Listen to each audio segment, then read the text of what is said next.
বন্ধুরা, পটল তো এবার শেষের দিকে, পটল যাবে পটল তুলতে, আসবে এবার শীতকালের বাঁধাকপি আর ফুলকপি। তো পটলকে পটল তুলতে দেওয়ার আগে পটলটা একবার এইভাবে রান্না করে খেয়ে দেখুন, স্বাদ হবে দুর্দান্ত। তো এখানে পটল কেটে নিয়েছি, আলু ডুমো ডুমো করে কেটে নিয়েছি। এই রান্নায় পেঁয়াজটা একটু বেশি পড়বে, তো 3টে বড় সাইজের পেঁয়াজ আমি কেটে নিয়েছি, টমেটো একটা দিচ্ছি আর ধনেপাতা কুচো করে নিয়েছি। এখানে সর্ষের তেলে রান্নাটা হবে, সর্ষের তেল পরিমাণ মতো দিয়েছি, তেলের পরিমাণটাও একটু বেশি দিতে হবে। তেলটা ভালো করে গরম হয়ে গেলে এখানে ফোড়নে দিতে হবে কালো জিরে। ফোড়নটা দেওয়ার পর কেটে রাখা পটলগুলো দিয়ে পটলটাকে নাড়াচাড়া করে কিছুক্ষণ লাল লাল করে ভেজে নিতে হবে। এখানে গ্যাসের ফ্লেমটা হাইতে রেখে পটলগুলোকে আমি নাড়াচাড়া করে কিছুক্ষণ ভেজে নিয়েছি। এবার দেব কেটে রাখা পেঁয়াজগুলো। তো এখানে পেঁয়াজটা দিয়ে পেঁয়াজটাকেও কিছুক্ষণ ভেজে নিতে হবে, পটল আর পেঁয়াজ একসাথে। পেঁয়াজটা আমি আগে দিইনি, কারণ পেঁয়াজটা আগে দিলে পুড়ে যেত আর এই রান্নায় স্বাদটাও তেমন ভালো আসতো না। তো পেঁয়াজটা পটলটা ভেজে নেওয়ার পরেই দিতে হবে, দিয়ে একসাথে ভেজে নিতে হবে।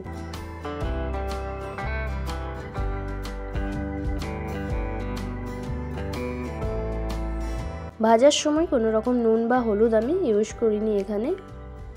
তো গ্যাসের ফ্লেমটা হাইতে রেখে পেঁয়াজ আর পটলও একসাথে আমি ভেজে নিয়েছি। এবার দিয়ে দিতে হবে কেটে রাখা আলুগুলো। আলুটা দেওয়ার পর আলুটাকেও একসাথে ভেজে নিতে হবে আবারও।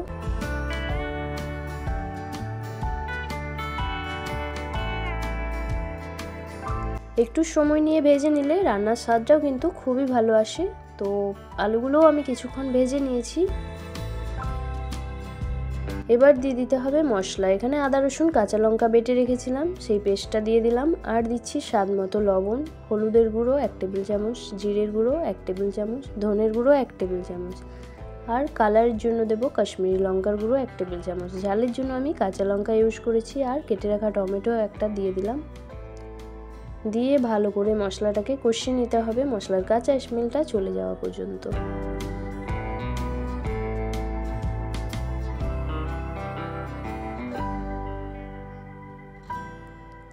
এখানে মশলাটা কষাতে কষাতে নিচেটা অনেকটা লেগে যাচ্ছিল, তার জন্য সামান্য একটু জল দিয়ে ভালো করে মশলাটাকে আমি কষিয়ে নিচ্ছি।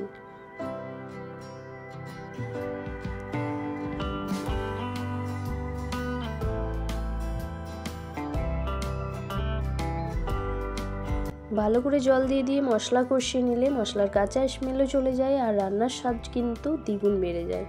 তো মশলাটাকে ভালোভাবে কষানো হয়ে গেছে। এখানে এবার পরিমাণ মতো জল দিয়ে দিতে হবে, যাতে আলু পটল ভালো করে সেদ্ধ হয়ে যায়। ভাজার সময় পটল কিন্তু অনেকটাই নরম হয়ে গেছিলো। এবার ভালো করে জল দিয়ে মিশিয়ে নিচ্ছি, যাতে আলুটাও খুব ভালো করে সিদ্ধ হয়ে যায়। এবার ঢেকে দিতে হবে। আর এখানে লবণটা একবার চেক করে নিয়ে লবণটা দিয়ে দিতে হবে। তারপরে ঢেকে দিয়েছিলাম, দেখুন এখানে ঢাকাটা খুলে একবার আমি চেক করে নিচ্ছি।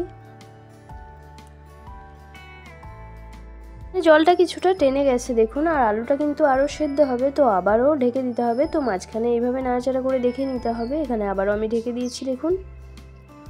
কিছুক্ষণ পর আমি ঢাকাটা খুলে এখানে দেখে নিচ্ছি আর দিয়ে দিচ্ছি গরম মশলার গুঁড়ো আর ধনেপাতা কুচো।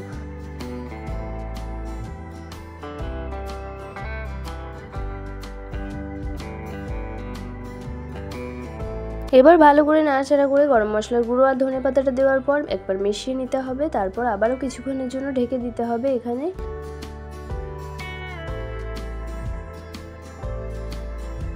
তো গরম মশলার গুঁড়োটা আর ধনেপাতাটা দেওয়ার পর ভালো করে নাড়াচাড়া করে মিশিয়ে নিয়ে কিছুক্ষণের জন্য আমি ঢেকে রেখে দিয়েছিলাম। তারপরে আমি আবারও চলে এসেছি। এখানে আলুটা দেখুন খুব সুন্দরভাবে সেদ্ধ হয়ে গেছে। আমাদের পটল আলুর রেসিপি একদমই রেডি হয়ে গেছে।